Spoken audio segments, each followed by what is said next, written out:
The second structure that we have is called body clock structure.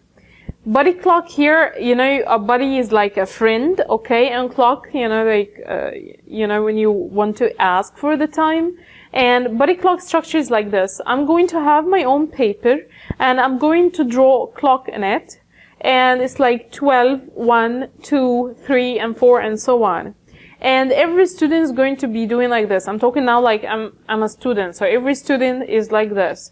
And then the teacher is going to ask all of us to have a certain date or an appointment with the other students. So it's going to be very good if your class is around 12 students. It's good for the small number classes.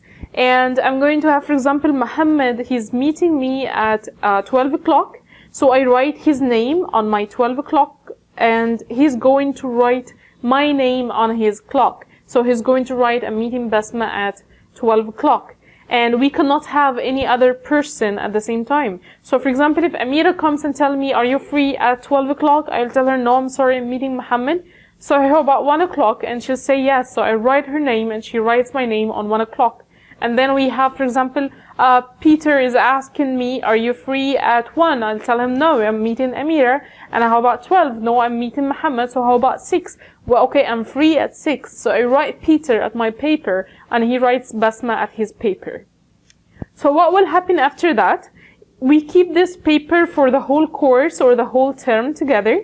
And every time the teacher would just think of making us work in pairs, like every 2 people together.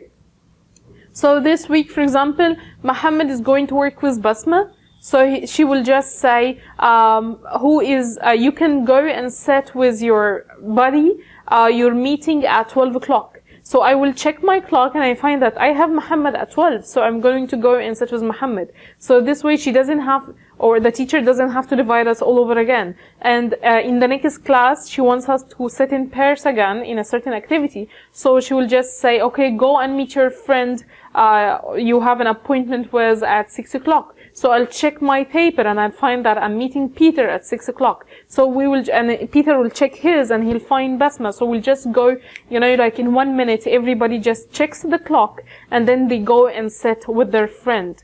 And of course, every time, we don't always have to work in pairs. Sometimes we work individually, sometimes we work in pairs, and sometimes we work in teams. So change the variation or the way you're doing the task to make sure that the students get their need from this task, whether it needs individual or it needs pair or it needs groups. Not every time we work in teams, or not every time we work individually, and so on. Try to change the beat or the rhyme of the session you have.